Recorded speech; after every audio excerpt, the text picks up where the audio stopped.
I enjoyed being at sea. I enjoyed it. Order. I call to order today's House of Commons Defence Committee evidence session. It's a one-off session on undersea activity, and I'm very pleased that we have got an eminent, experienced panel with us. First of all, a very warm welcome to you, Commodore retired John Aitken, who is an underwater systems services general manager at Thales and is the former deputy director submarines at the Royal Navy. It's also a pleasure to welcome, albeit virtually, Mr. Brett Phaneuf, who is the founder and chief executive of Submergence Group LLC in the US, as well as MSubs Limited in the UK. And a pleasure to welcome back again, again to Professor Peter Roberts, who's given evidence to the committee before. Professor Roberts is the Associate Fellow for the Centre for Public Understanding of Defence and Security at the University of Exeter. Well, look, gents, thank you for taking the time out. And within the next couple of hours, the whole aim of our session today is something that many of us find fascinating in terms of undersea activity. But it's not just to inform Defence Committee members, but it's also to inform the wider public about the importance of undersea activity. And through your good selves, we want to just get into the nuts and bolts of this very, very thought-provoking area of defence and wider national security. So I'm going to just start off just to set the context. In your opinion, what value do submarines and autonomous marine vehicles have which cannot be easily replaced by other platforms? If we start off, Commodore, with yourself. So the first thing is their invulnerability. They're very difficult to find. Mm-hmm. So submarines are, and the UUVs. I'll talk about submarines first because that's my real area of knowledge. The submarines are extremely difficult to find. We have invested heavily in quietening technologies and in ensuring they're difficult to find. When people look at the sea and water in general, they tend to think of it as a homogeneous kind of body of water, and it absolutely is not. It's made up of layers and of salinity, temperature, and pressure, and all of those affect the way that sound is transmitted through the water. So if you can understand the environment that you're in, it's much like wearing a camouflage suit in a forest, except for the fact that the forest keeps changing all the time. So as you move through it, so you need to change your camouflage as you move through it. The submarines that we have and the submarine technology that we've developed allows us to understand the environment that we're working in and allows us to camouflage ourselves and hide ourselves. So submarines can provide you with strategic reconnaissance, which couldn't be done, I think, through any other method in the way that submarines can deliver. They provide you with a continuous at-sea deterrence in a way that could not be delivered by anything else. The invulnerability of the Vanguard class submarines is absolutely unchallenged, really. They are incredibly difficult to find, even for another submarine, and I've tried. So I've been involved in exercises with Vanguard class submarines, and they are disappointingly quiet. It's like, trying to find them is like it's the proverbial needle in a haystack. In fact, worse. It's just incredibly quiet submarines, incredibly well driven by very capable commanding officers. So we have that. So the strategic reconnaissance, continuous deterrence. Deep strike as well through the Tomahawk land attack missile, which gives you a standoff range of approximately 1,000 miles, but is delivered from a platform that can put a missile into a building and pick the window as we do it. So it's incredibly accurate weapon targeting. And it's a proven system, one of the most proven systems in the world. And then, of course, the threat to potentially hostile shipping and or submarines, so that the submarine is the key weapon delivery platform against any other submarine and holds other ships at risk and imposes cost on the operators of those ships. For the UUVs, I think that they are developing, but they are helping to spread a network of interconnected platforms in the undersea area. We need to be careful about understanding exactly how much the technology is ready and what we can develop and whether the answers are as we expect. But the good thing with anti-submarine warfare, and we refer to it as ASW, but the undersea environment, is there's a lot of science around this, a lot of well-developed, proven science, which helps us be pretty clear about the answers around the technology that we're using. Okay, thank you. Professor Roberts, in your opinion, what do submarines and autonomous maritime vehicles actually offer that nothing else offers? A threat to an adversary that can't be seen.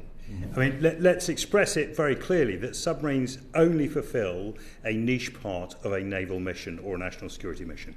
Right? They can't do naval diplomacy, they can't do alliance building, they don't do any of that, multi-domain operation stuff that everyone loves to talk about. They're a very, very specific niche function. And in that, the submarines operated by the larger states that we're talking about pose a very real threat, not just to other military assets, but also to political levers and instruments as well as critical national infrastructure. And they do this in a way that is frustrating if you're sitting on the receiving end because you don't know where they are. Now, lots of people talk about the ability to make the oceans transparent. The last time we saw something like this, NASA tried it with layering a number of sensors that allowed an area of coastal water, relatively small in terms of naval sort of experience, about 25 miles off the coast, and they were able to see everything from the surface to the seabed, whether it was metal, organic, whatever, through a series of overlaid sensors that was put in. But you can't do that across the entire ocean.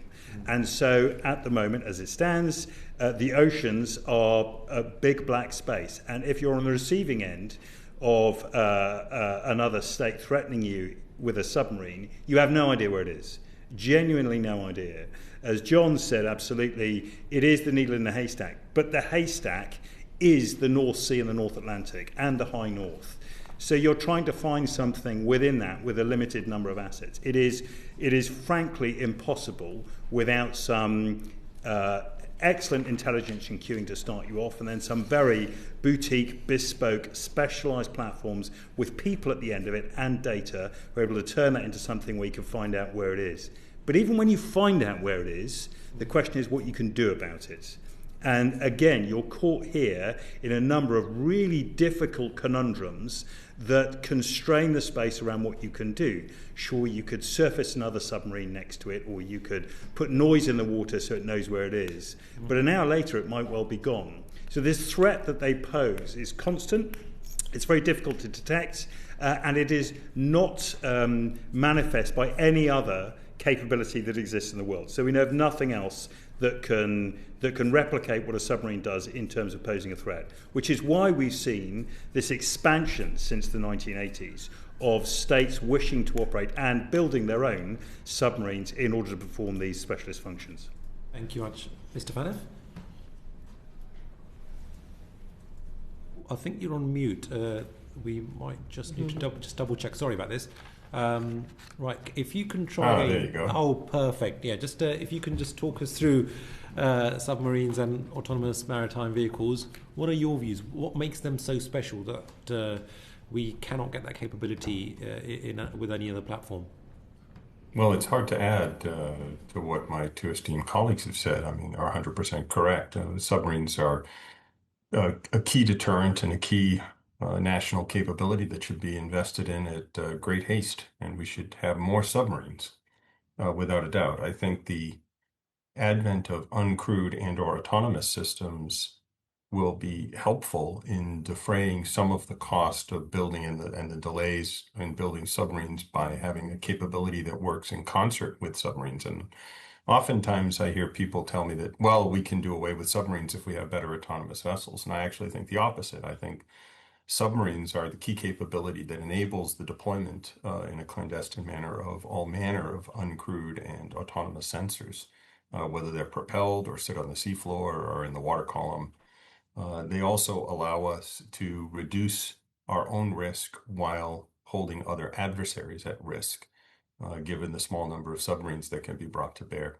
So I think the development goes hand in hand, and submarines in particular aren't limited by range as we are with unmanned systems.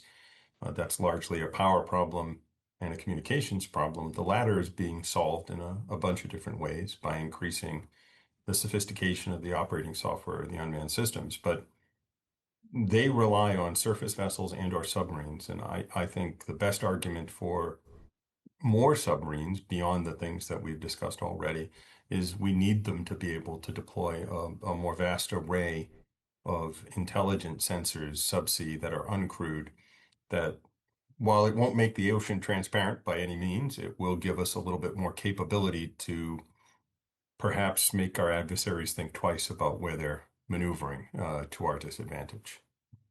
And in your opinion, have we seen a huge increase in undersea activity? Is that something that you're picking up globally, or is it just in a particular region in our part of the world, in the Atlantic, or is it something that you're picking up across the globe? Well, I think we're seeing a lot more people get into the sea at a lower cost of entry using a panoply of uncrewed systems and microelectronics and acoustics technology. Much of it being driven by advances in design and material science and data processing capability. Really, the undersea domain is in uncrewed systems is catching up with the microelectronics explosion sort of in the 1990s, early aughts. And that's what's driving a lot of it. The cost to entry is very low. The strategic value of those things is questionable for small states, but there is an ever increasing number of sensors in the water and devices that can act in a way that might be to our disadvantage. It's certainly proliferating. I think the most obvious sort of example of that all is what's happening in the Black Sea. We're seeing very sophisticated, or actually they're not that sophisticated. The CONOP is sophisticated, deploying surface and subsurface systems that are fully uncrewed against capital assets and sort of the very definition of asymmetric warfare. And those technologies are proliferating. I mean, we've seen very low-tech, similar capabilities in Yemen. And these are put together with parts that are bought in hardware stores and on Amazon or on eBay or Alibaba. I mean, that is quite frightening. It's about will more than it is about technology at this point.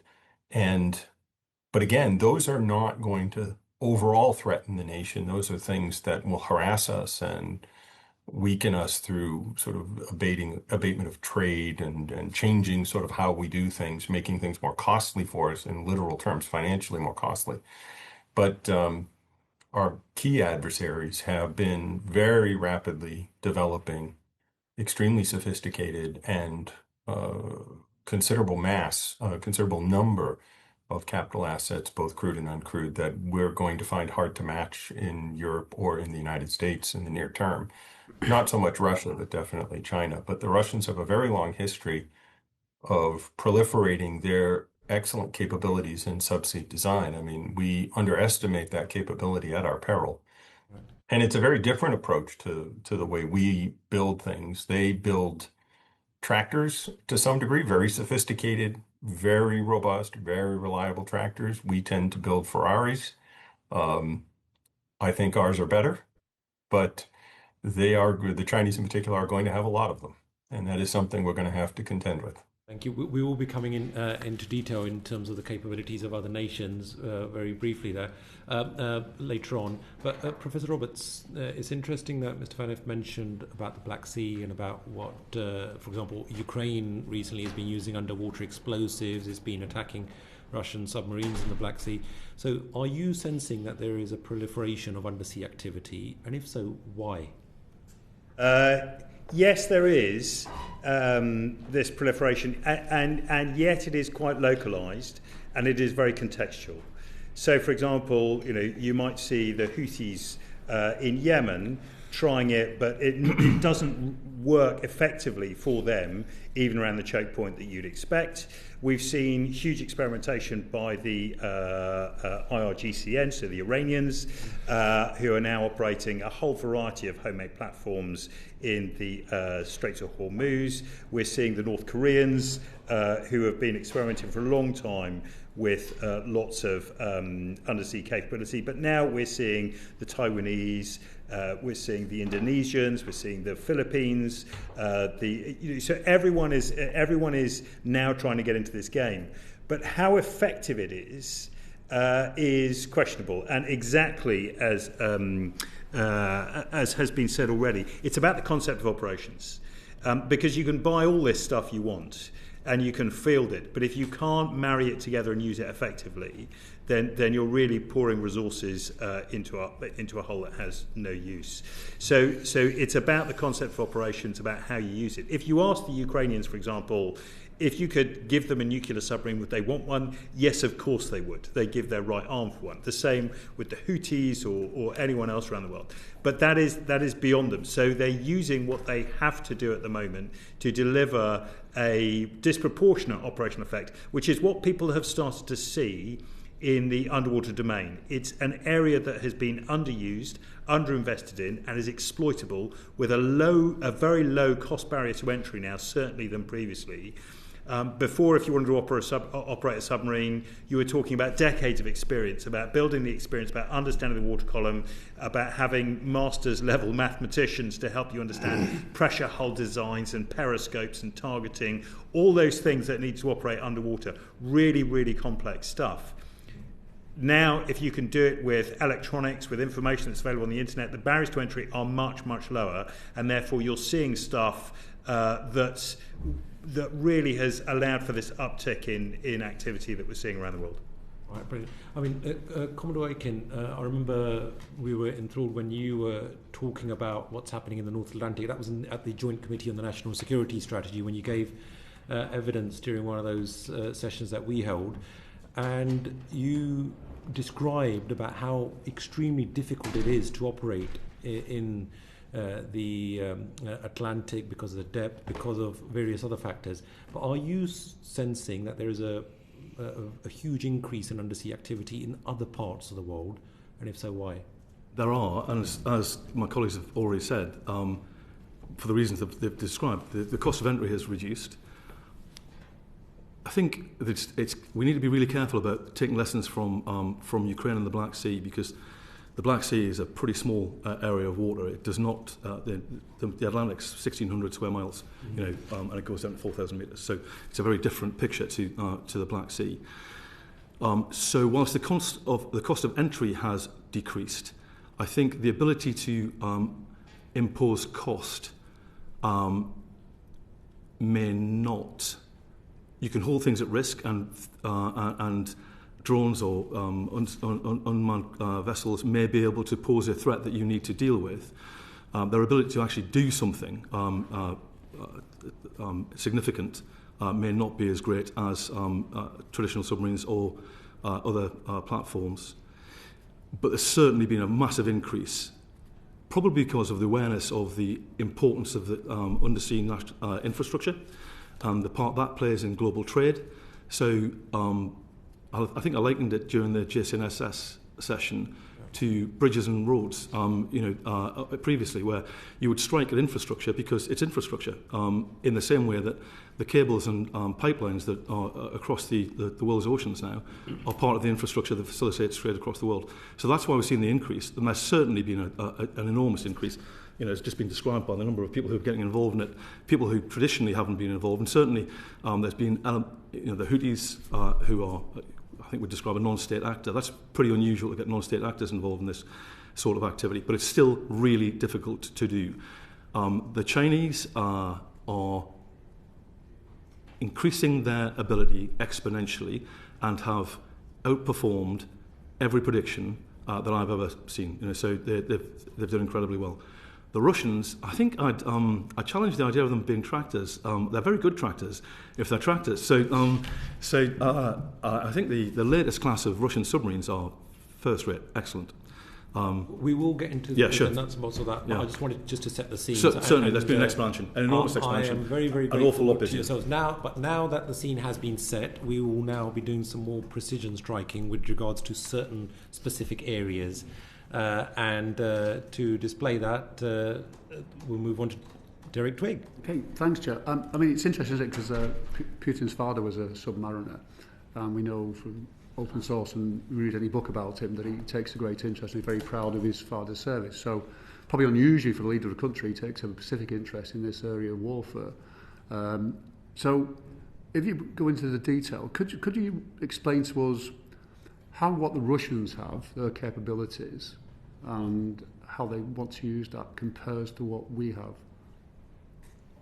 I'm happy to start. So the Russians operate 64 submarines in their navy, a mix of ballistic missile submarines, so nuclear deterrent, one of the arms of that is held at sea. They have 18 of those. They have 10 land attack submarines, dedicated platforms that throw long-range missiles at targets. They have 16 hunter-killer submarines, rather sophisticated, and in all of the fleet is undergoing a massive recapitalisation, and they have 21 conventionally powered submarines. So that's on the one side, just in terms of the scale.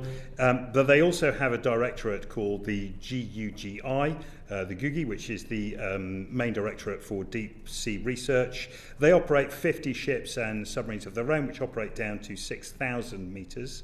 For a variety of specialist ships that do their primary role for them is in protection of their own critical undersea infrastructure, but they also have a secondary role which is to strike at others' critical undersea infrastructure.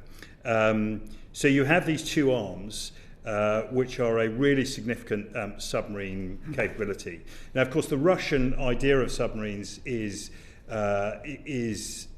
really built around their idea of a assured second strike capability left over from the Cold War. Their whole naval ethos was built around that capability of submarines. So it didn't come with aircraft carriers first. They came with submarines first and everything else built out from that. And the numbers are all built around, for both their surface fleet and their submarine fleet, are built around this assured second strike capability at sea, which they retain at sea at all times up in the high north, in their own bastion, the original bastion we call it in naval terms. And then outside that there are layers of protection, and crossing those layers then entails certain things. So they operate their fleet really as a bastion for the nuclear deterrent first, and then everything else comes second, whether it's naval diplomacy or expeditionary warfare or striking land targets, whatever it is. It's built on that key capability of submarines. During the Cold War, just to illustrate this, other arms of the Russian Navy grew and built up, but post-Cold War, when there was the massive reduction in funding for the Russian Navy, the submarine fleet retained that the professionalised ethos that was absent elsewhere across the Russian military forces. It retained the amount of investment, certainly in research and development and in engineering pathways, and continued to build up capability in specialist, particularly deep-sea missions. So their under ice capability under the Arctic, planting flags, it was all done on post-Cold War money when everyone was stretching for funds for hard power. So this is how they use it. And their submarine fleet has become a critical tool for Putin and the Kremlin, because they are fighting wars at the moment I think I've said this to the committee before, in a counter-value proposition. So this is where you strike at targets that aren't military, but you strike at those that undermine the political will and the societal will to fight. So if you look at Ukraine, they're going after power plants, they're going after undersea infrastructure, telegraph cables, oil pipelines. This is what they're going after. And in the same way, if you look at their activity across Europe, IISS produced a very good report earlier this year, which talks about what they've done, whether it's sending parcel bombs through the mail in Denmark, or shutting down airports, or cutting off electricity supply to the city of Berlin, such that Berlin was without power for a week earlier this year, and sewers didn't work and no water, all that sort of stuff. This is how they're fighting. They're not doing traditional military on military stuff that we like to imagine as a war. They're fighting a war in a very different way. We're calling this hybrid or grey zone, whatever unhelpful term we tend to use. They are using this, and their submarine arm, both in the Russian military but also through GIGU, has become an essential task in how they wage that war. It's a very direct impact that they are having on political will, on societies and on publics. But for them it's helpful because it can't necessarily be attributed. And therefore they add a degree of obfuscation within the whole thing.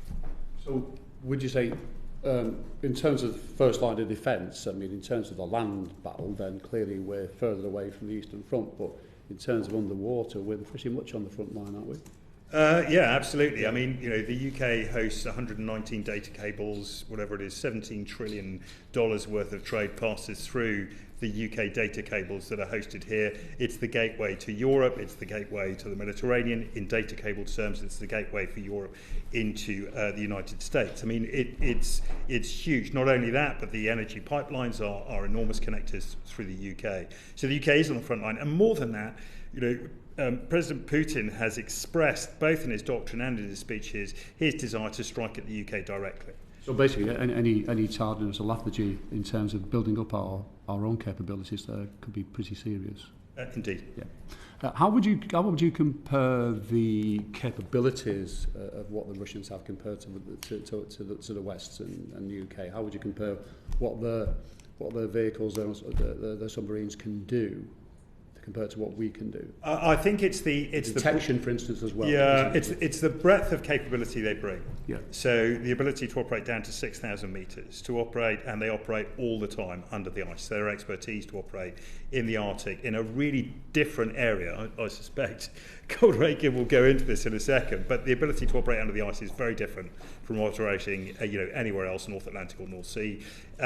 So their ability to operate at depth. At scale, so 64 submarines compared to ours, the specialisation they've got, the professionalism of their forces, and the funding streams, the assured funding streams that they have for maintenance, for development. They also have huge political support. So the Poseidon 6 system that they talked about, this nuclear torpedo that they have that is designed to create tsunamis that will flood ports.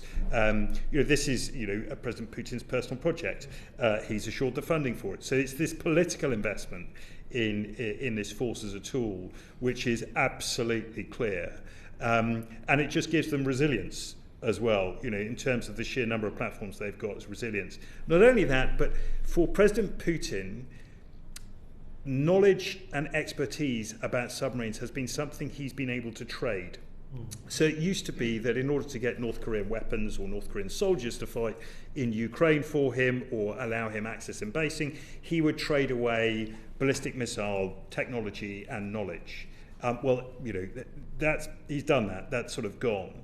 You start to see now what is potentially the leeching and offering of submarine expertise going to states like North Korea and Iran in exchange for key capabilities, whether it's mass drone manufacturing or engineers being put to the front line of Ukraine. This is the area of expertise that he is willing to start thinking about trading. Now, previously, nuclear submarine operating knowledge was you never shared it. It was kept within a strictly confined group of people, and these were the crown jewels of military knowledge. So just because it's a time, there's other people that can speak, can we just quickly, a short yes no answer, are we matching their capability or are they ahead of us? I think they're way ahead of us. Okay, thank you. Just want to make that clear. Sorry, go on. Yeah, so... could you make, just before you speak, could you just, I'm interested about the command and control. Do they have much autonomy, the Russians, compared to, say, what our commanders have, in terms of what they do? I'm not sure we could go into that in the classification of this. Okay. So if we're talking... Yeah, so did you want to follow up on the Russian capabilities? Exactly as Peter's just described, I would say that they also developed the submarine capabilities over decades in order to offset American superiority in carrier strike groups. And that's one area where we offer threat now for the Royal Navy. There's a carrier strike group for the Royal Navy that can offer threat against the Russians as well. That is something that can impose cost on them. The whole purpose of, apart from the assured second strike, was to impose risk upon carrier strike groups and amphibious groups that were trying to get across the Atlantic in order to reinforce Europe in the case of a major war.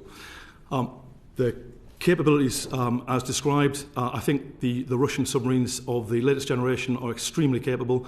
The Bory-class SSBN and the ballistic missile carrying submarine and the Yasen-class SSN are first-rate submarines, very difficult opponents. The platforms operated by GUGI are things that we do not have, and reflect the sort of investment that continued during the post-Cold War years by the Russians, who continued to invest heavily in submarines because they always saw it as their point of difference. And their ability to operate under the ice as well, I think, is really important. I've been under the ice, but I went with an American submarine. So we have a very limited capability under the ice now in the Royal Navy. And it is something that we need to reinvest in. It's we know that the Russians would likely send their SSBN force to the high north and under the ice because it makes them difficult to track and follow. We also know that they have the ability to burst through the ice and then fire into Europe or North America, the missiles, which reduces reaction time. And whilst people think that it's incredibly quiet in the polar seas, it's not. It's really noisy because of all the ice movement. So it's a very difficult environment to operate in. In addition to which, they're likely to be able to ice pick, i.e. to be able to sit with their fin pressed up against the bottom of the ice, which makes it really difficult to distinguish them from ice keels. So they've got a tremendous array of capabilities, including diesel-electric submarines, which offer them choice in how they behave. And I think their activities across the submarine flotilla would encompass all of warfare, from the shaping operations at the outset, when we're talking about the Guji platforms, which might be looking after their critical national infrastructure, but they can also strike against ours. So if you can turn off people's gas supplies, and we have, I think, 7 days of gas in the UK, if you can turn off people's gas supplies, that can have a significant effect. If you can affect online systems through attacking cables and transactions, that can have a significant effect and wear down people's willingness to fight, or wear down people's resilience within a country. So they have options. And then if you talk about the potential that isn't deniable for strike capability, then the Caliber missiles are going to be fired from submarines. So they have deep strike, they have the ability to conduct grey zone operations, whatever the current phrase is for it. They have the ability to then strike against land targets and surface and submarine targets too. They're a very capable Navy. Brilliant. Right, Jens, I'm going to request you to be as concise as possible, please, because there's a lot of ground to cover in the hour and a half, and there are various issues that we do want to raise. Starting off, I think there's a supplementary on this one from Jesse Norman. Just a very quick supplementary. I mean, first of all, a comment, which is it's odd that the European nations don't understand their strategic dependence on pipelines coming into the UK. And that seems to be a surprising aspect of what you've said, Professor Roberts. And data. And then, but my question is about the Baltic. I mean, I take it now the Baltic's essentially effectively closed to, or semi-closed to, Russian submarine activity. Is that right? How do you read that? What are the effects on the posture of the Russian overall maritime fleet? Well, they have a base there. They have a base in the Baltic, so they can operate, or they can move submarines from the Baltic, and they can operate there. But they're going to go through the Danish Straits. They have, shallow, absolutely, contested. It is shallow and contested, water. but that's why they operate SSKs there, because they can operate in shallow and contested waters. It is more difficult for them, certainly, but they can still operate. It is more difficult for them, but they can still operate. I think the last time we've seen them, they've transited through and out. It's certainly more difficult for them. And is there a posture implication for that, in terms of moving assets around or changing investment levels?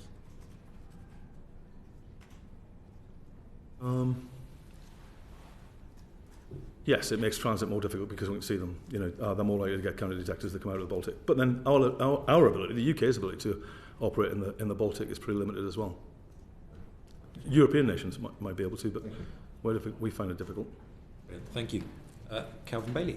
Thank you. I want to take you both back, Professor Peter, but in particular when you're talking about grey zone activity and hybrid activity. You were both slightly disparaging of that term and the characterisation of the war that's being fought against us by the Russians. I think, can I propose that maybe part of the reason why we collectively don't understand what's happening to us is because of that nature. I think you characterised it very well. Are you aware of Warden's theory of strategic attack? No, go on. Okay, so Warden proposes that strategic attack, it's the US doctrine, takes place through 5 strategic RINs: fielded military forces, population, infrastructure, system essentials, and leadership. And that if you strike the inner 5, you don't have to attack the fielded forces.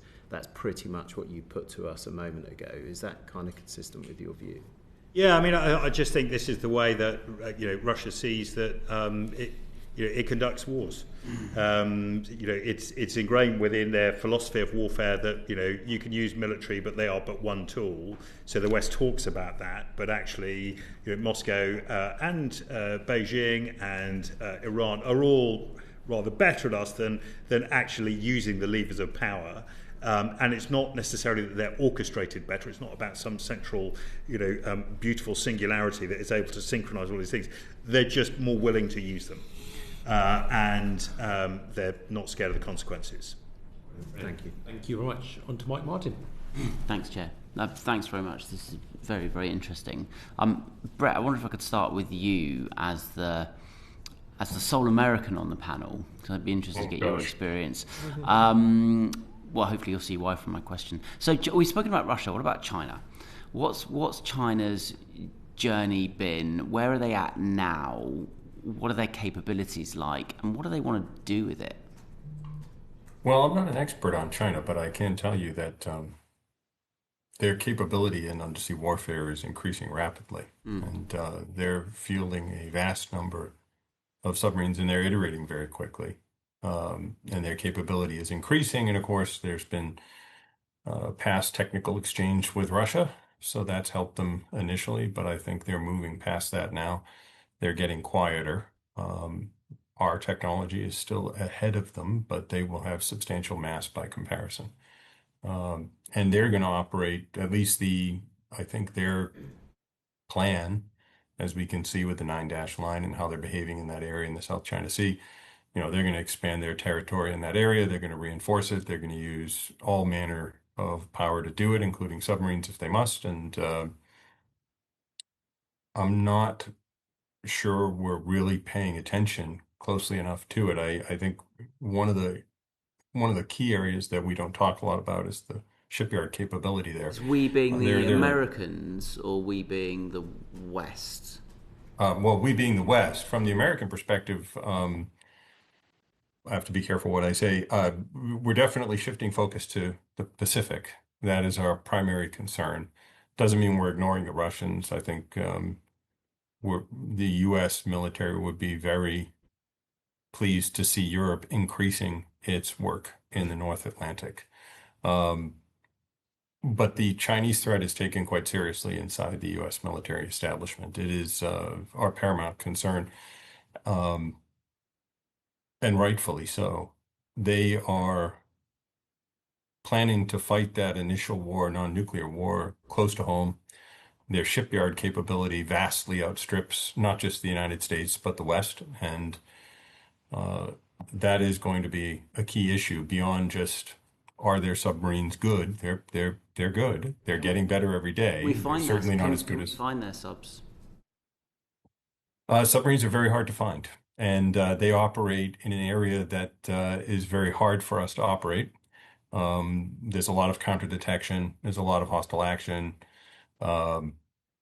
We can, to some degree. I have to be quite careful about what I say, but they're less concerned with that in the areas close to home where they're operating than we are when we're there because we're in their backyard. Okay. So we're not particularly concerned about Chinese submarines on the California coast. They are much more aware of our submarine operations in the West Pacific. Thank you. Commander Aitken. So there's a couple of things with... Sorry. That was my favourite rank, to be honest. There's all these like naval ranks so, very complicated, aren't they? Yeah. So the thing with the Chinese Navy, I think, is as I said earlier, exponential increase in capability, right? So they've outstripped everybody's predictions.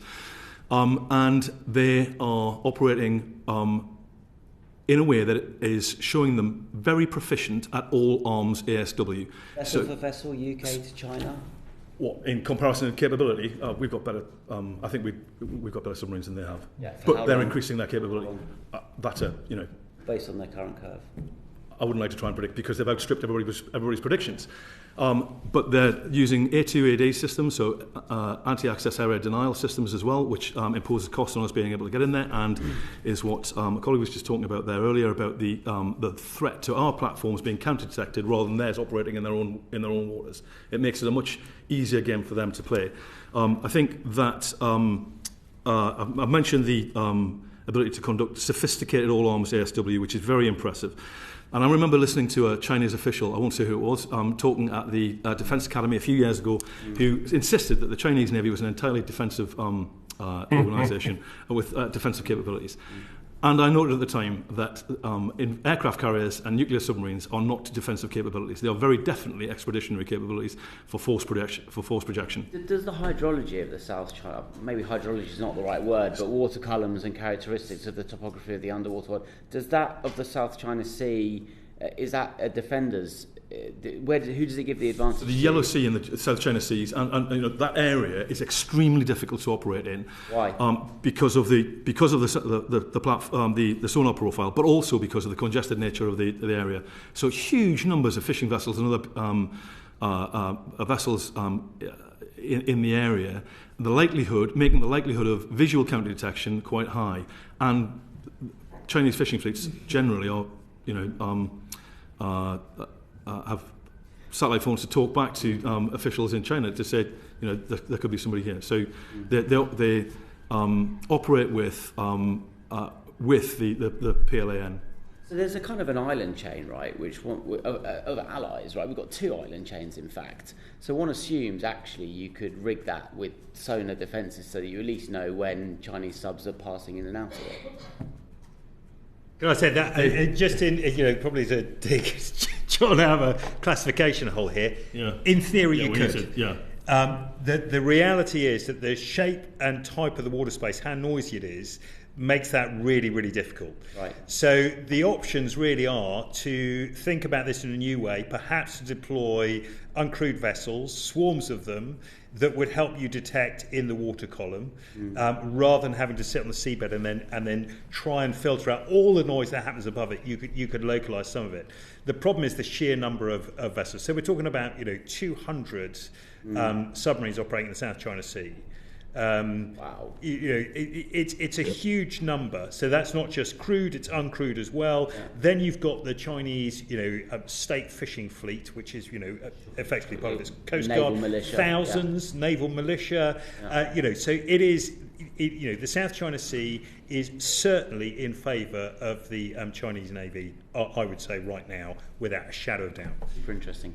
So what, Peter? Well, I've got you. What's China trying to achieve with its submarine fleet? Firstly, it's gone for the Russian bastion concept.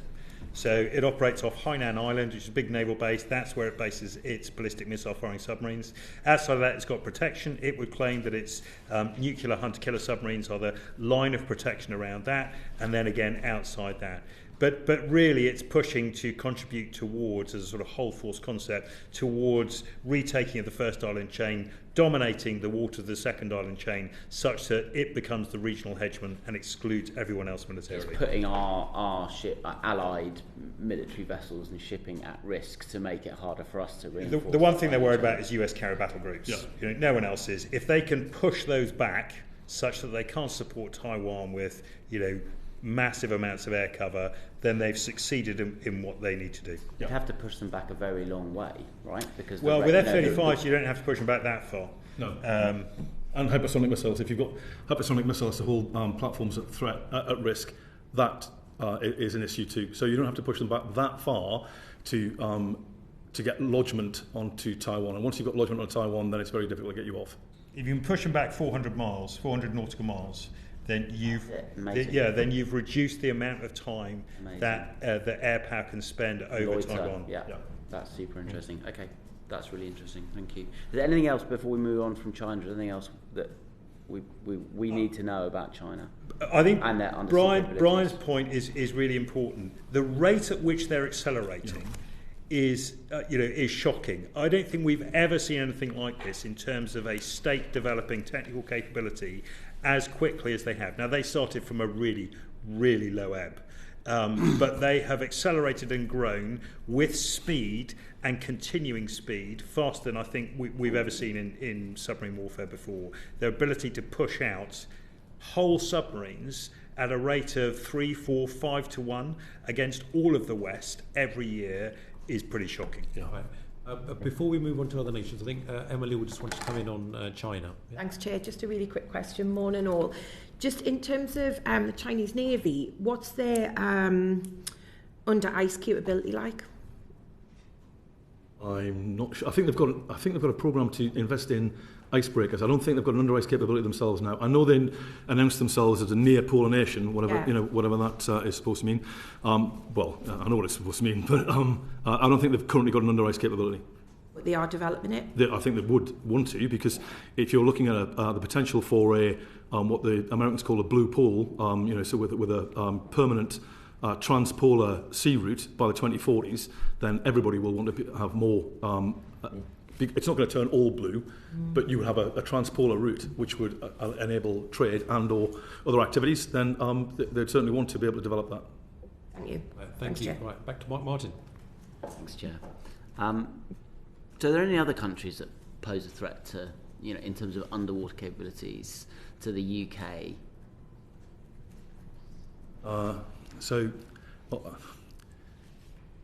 It's difficult to say whether they pose a direct threat to the UK, but the expansion of underwater capabilities across the globe makes it more difficult to operate securely. So, North Korea got mentioned before. I'm not sure that North Korea could hold us at risk, but they might be able to hold some of their neighbours at risk. What about in our near neighbourhood?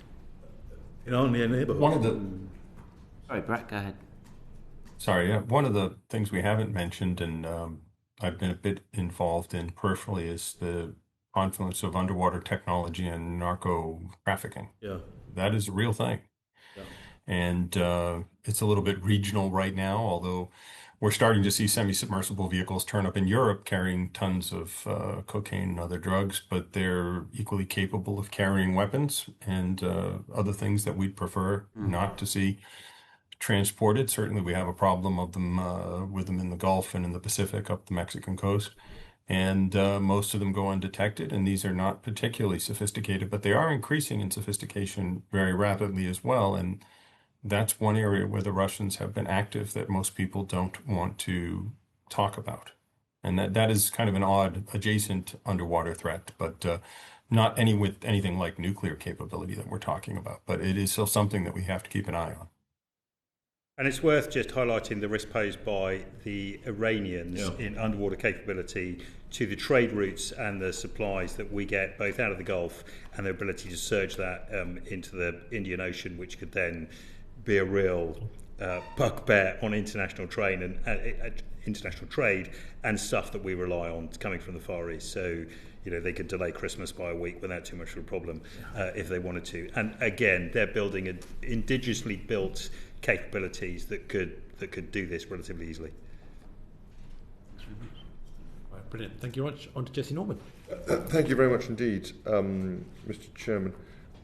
We've covered a whole series of potential threats, including to pipelines and to data streams, to surface shipping, to subsurface armed combat vehicles of different kinds.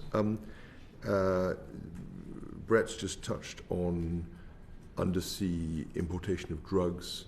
Are there any other threats to the UK that you see coming through this domain as an emerging matter, any of you? Has that more or less covered the, dare I say, waterfront? I think the ability to attack subsurface cables is really important. Their ability to conduct operations against those cables, whether they be being used for fibre optic cables for trade or for the gas pipelines, which are generally more resilient. The latter are generally more resilient, but I think that is a significant threat. And at the moment there are we've seen all this dragging anchors. Well, it's a bit of a one-trick thing, isn't it? Once you've dragged your anchor, and eventually people get bored with it and will come and arrest you. And people will get the right legislative framework in place to be able to do that. But they still have very, very well-developed capabilities to operate in that area. And I think that's. And we have the ability to track shipping that drags anchors in the merchant marine, even if they've turned off their transponders and trying to be as innocuous as possible. Well, you can find them once you find them. Yeah, I mean, and realise what they've done. And it's and obviously goes off. Yeah, the depth of the water is a limiting factor as well. You can't do that once you're off the shelf. But it's the ability to be able to do something about it that's important. And I think we haven't yet got the legal framework. I think it was mentioned earlier. The Russians' willingness to do things that flout international law is completely different to ours, and we're kind of constrained by international law, which is not necessarily a bad thing at all. I'm not saying that, but we aren't necessarily. International law isn't necessarily keeping up with the threat posed to us. Right. Okay. I think and China deniable. Yeah. Sorry, Brett. No, my apologies. I think the Russian capability for deep sea action is profound, but the Chinese are catching up there as well. They have a very aggressive program for deep sea research that will enhance their capability to hold critical national infrastructure at risk without a doubt in the very near term. That also is accelerating very, very quickly. And obviously this Russian ship Yantar has got a lot of attention doing similar kinds of things. So the thing with Yantar is that I always think, if Yantar's there waving its hands around saying, I'm over here, I'd be interested in what else is out. Right. What else is somewhere else? Because... Right, but it's a demonstration of capability. Yeah, absolutely, yeah. And a reputable model for someone like the Chinese, you can see that. Yeah. Yantar's very definitely capable, but if Yantar's being obvious about where it is, then I'd be looking for somewhere else. Is there anything that we should know about what Gugi or Guji is doing now that is not in the public domain as we think about trying to raise the level of discussion? I think there's probably lots that Gucci is doing now that the security services would love to know what they're doing. Yeah. It's because they're operating under the ice at 6,000 metres where no one else can go. No one knows what they're doing, and frankly, we're not going to know. In the same way, we have the ability to find ships when they turn their transponders off and might be dragging their cables, but we don't do it regularly. No, it requires specific effort to go after each individual ship. Yeah. So yes, the capability exists. Do we do it? No, and that's the same around the world. And more worryingly, just going back to your other threats, is this isn't just about the UK or about our interests. This is about our overseas territories as well. I was going to ask you about that. So, I mean, if you look at Gibraltar, sovereign base area in Cyprus, you look at the Falkland Islands, you look at TCI, you look at Ascension Island, Diego Garcia, all of these have key parts of them, not necessarily linked through undersea critical national infrastructure, either because they've got it close to them or because they're susceptible to sabotage, espionage, other acts, malicious acts coming from the sea, from the underwater domain. We really need to pay attention to that. And whilst the UK might be perhaps better protected than the overseas territories, neither us nor those overseas territories are in any way near protected for what's happening around the world. Quite, thank you. And that's extremely responsive to actually the question I was going to ask. But let's just go a little bit further on that, which is, of course, these are sovereign capabilities, the ones that you've mentioned, or many of them. But we have lots of interests that are just soft targets to a hybrid aggressor, potentially, right? Yeah. I mean, our overseas territories give us essentially a global footprint. And they are a soft that we will be under enormous moral obligation to defend. Right, if you look at the way that Putin would like to emasculate the UK as a sort of moral voice of Europe, particularly against Ukraine, and what he's spoken about, getting and demonstrating the vulnerability of the overseas territories would achieve his aims and distract the mother of parliaments, and would distract the armed forces, and would distract society at large. And exactly as John said, while this is going on, that everyone's looking at, the rest of it is happening. So the other thing is, whilst it's difficult to do and expensive, they're spending the money and doing it. It's also really difficult to defend. Yeah. Right. And this costs. This requires significant investment. There's a whole raft of things coming out of that. Thank you. Of course, there's a series of asymmetries that you've already touched on, but let's just talk about the asymmetry in industrial manufacturing and automation for a second. Can you just talk about how you think that and AI will start to change the nature, because they potentially turn, it seems to me, turn the seabed into a battlefield in a way that we haven't anticipated and really begun to prepare for.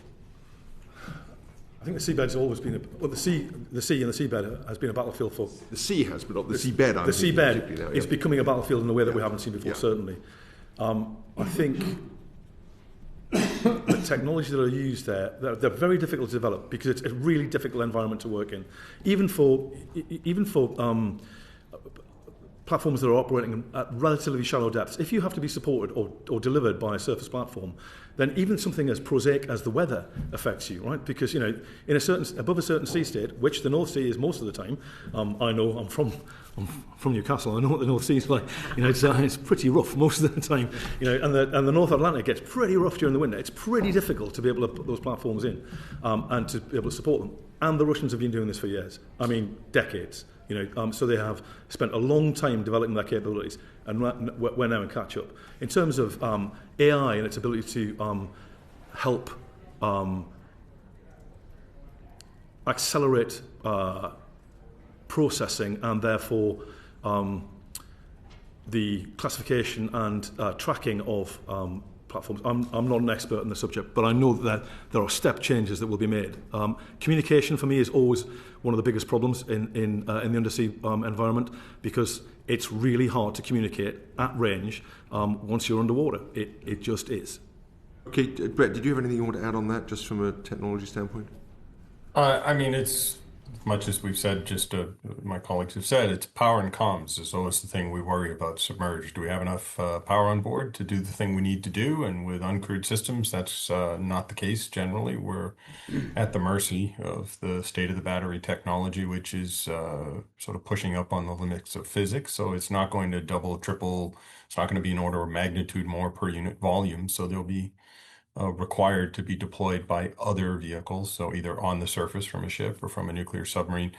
That's why I think these are force multipliers that need to work cooperatively, as opposed to developing an undersea autonomous system that sort of is akin to a nuclear submarine. That's not anywhere near us in the near term for us. AI will help with deploying autonomous systems, collecting and processing data, give you a better understanding of what's happening. But it doesn't have intuition, and we still need people. And much as we need crewed platforms to deploy uncrewed platforms, we need crewed trained teams to understand what actually the threat is that's emerging. In many cases, we're now just catching up to before we didn't have enough data, and particularly in ocean sciences, now we have a vast amount of data that's almost impenetrable. We're now just getting our arms around processing, reducing that data in some sort of an actionable timeline to have military relevance, but it's still nascent. So it will help, but we do have a force problem. We have a skills problem. We have a force problem that won't be solved by deploying AI alone. Thank you very much indeed. Thank you. Thank you much. I believe Emily will want to come in on a quick thanks, supplement. Chair. Just another quick one. This might sound a bit daft, but when undersea cables are cut, it's quite obvious. But what about when they're tapped into? How does that work? So who picks up on that? Because you don't need to cut them just to weaponise them. I'm not sure how that works, what that looks like. How would you know? It's really when they're cut. It depends how many. It depends whether you can localise the cut in the first place. If they're tapped, it depends how well protected they are as well. So, do you have sensors on your pipelines that can detect something that's close to the pipeline or the cable and able to defend it? That's the sort of technology that would need to be developed by companies who've laid those cables in order to defend their own cables and understand where breaks might be or where taps might be in order to be able to go and investigate them. It's really hard. This is difficult stuff. Yeah. You know? So I'm just trying. Could there be a situation where, Russia, for example, has tapped into some of our undersea cables and we don't know about it? Sure. I I think that there's a couple of things here that are probably more difficult for John to answer than me. So if I do this in a sort of theoretical way, just because of so I'll try and dig him out of this hole. Yeah, I'm still saying it's official. So the first tapping of an undersea cable was conducted by USS Halibut, I think it was, in the 1960s, Operation Ivy Vel, well recorded now, where the Russians tapped a Russian data cable. And that has continued, right? So it's one of the reasons everyone has, or the Russians specifically have seabed capabilities, is they can go down and lay stuff next to cables. The problem with the digitization of data transport at the moment means that you don't know what's in each packet of data. In fact, the people who own the data, who own the cables and the ISPs can't tell you what's in each packet of data. So even if you were able to put a black box beside a certain data cable, your ability to unpick that and understand it is difficult. So CSIS, the think tank in the US, the world's best defense security think tank, said in a report in 2021 that it would be practically impossible to effectively tap, subvert, sabotage, change, maliciously use data coming from an undersea cable. But we don't know. We're guessing. And this is what the ISPs will tell you. The other point is that, for the UK, there are 119 data cables. And as they approach the shore, they're armoured, right? So they've got armouring around them as they come through. The rest of the way they're laid across the seabed, they've got nothing around them. Right, so they can break just because a water current pushes them against a rock. Right, there are about 190 every year since 2000. There are 190 breaks in data cables around the UK, and they're all fixed. The 2020 Shetland Islands being cut off because data cables were broken because of fishing vessels. That was fixed within a week. The internet service providers will tell you that there is sufficient redundancy in UK cables, which means they're not worried about it. They're not worried about these cables at all. And you have effectively a point at which they're not worried about it. They can relay them. They are responsible for monitoring, their worthiness and their fit for task, but they don't know what goes on around them. And that's difficult because in UK waters, there are 42,000 kilometres worth of cables in UK waters alone. It might sound daft again, but how do you know whose cables are whose? If there's that many cables down there, how do you know what cables belong to what country? So obviously you've got to, whoever lays them, somebody's going to place a contract to lay them. And all that information is therefore recorded. You can find it on the internet. You can go out and you can look at who owns each cable. Amazing website. Yeah. Right, there are. But when you drop them on top of the ocean, you know where you're laying them. You lay them from the ship. They come out in a big reel on the back, and as they float down through the water, you have no idea where they are. So when they say, here's a line on the map, you don't know within 2 kilometres where that wire is. I think what I was getting at, Professor, is, say, yourself, Commodore, when you're under the sea, how do you know what cables belong to who? Well, as the professor just describing, it's really difficult to do that because when they're laid, they might well have a really precise position as they're laying them because the laying platform is, has a GPS set and knows exactly where it is and knows where it's laying the cable. But as the cable is laid, it drifts, and so it could be, quite a margin off where you think it is, and then being able to find it, you have to be pretty close to it in the first place to be able to find those cables. So it's a very difficult environment down there, and it's pretty congested. There are a lot of cables, and some of those that were laid earlier, the precision in where they were laid, it's not quite a snake's wedding, but it's getting there. So if you saw one of our adversaries attacking one of our cables, how would you know it was one of our cables, and what would you actually then do? They spent a long time understanding what's on the seabed. I think they've probably got a better... this might all sound a bit daft, but I'm just trying to picture it in my head how it works. They probably have a better idea of what's on our seabed than we do. Yes. Yep. Thank you very much. Just moving swiftly on, Calvin Bailey. Very quickly, so it's largely impossible to meddle with the data or the information that's travelling through those cables, was your inference? That was the inference from the report from the CSIS report in 2021. I don't think it's impossible with sufficient computing power, and I think if you look at patterns, then some good AI analysis could get you there eventually. But I do worry that we've slightly over-egged perhaps the threat that they could break in, and that the Russians could break in, tap into the cable, and somehow maliciously change or subvert what we were saying in emails. Yeah. I think that to a large extent has been overblown at the moment. That might not be the case in 5 years' time, but right now I think that the threat is slightly overblown. Okay. It's really hard to do. It's really hard to do. It's really expensive to do, and there are other things you could do which would cost you less and be just as effective. Yeah. Just a direct comparison, say, with a building that you're building over cables, perhaps we're also really inflating that vulnerability as well. Might well be the case. Brilliant. Well, they're at least a little bit more accessible. Yes. Let's move on to Fred Thomas. Thank you, Chair. Thanks so much, panel. We've heard a lot about the kind of state of play, adversaries, threats, and I want to bring us on to the UK and our own capabilities, and come to Brett first. My question is, what currently does the UK have, and what is it developing to counter some of these threats that you've outlined? And we've got a clear picture of China and Russia, amongst others, developing at speed, and how important some of the infrastructure that could be at threat is to us. So what have we got to defend ourselves, and what's kind of in the pipeline? I'm probably not the best person to ask about what we've got, but I can tell you about what we're doing or where we're going.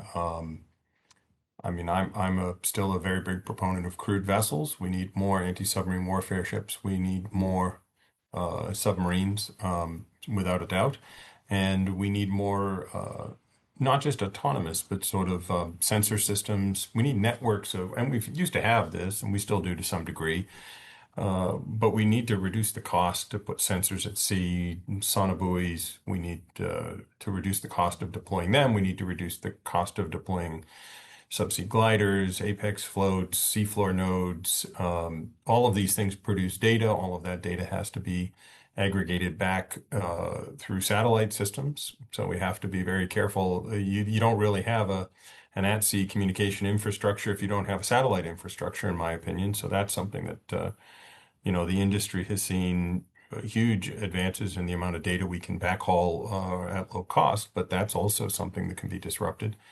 I think we need to be really sober about the requirement for crewed assets, for training, for education, and then we also need to build sort of concentric rings, I guess, of simple and complex sensors that work together to produce a more rich set of data that can be modeled in near real time, so that we can better understand the battle space, not so much because the enemy will care or know that they're being detected, although they probably will, but so that we can position proactively the assets that we do have that can essentially act in a way that we wouldn't allow an autonomous system to act in a belligerent manner to dissuade an enemy, pardon me, not an ally.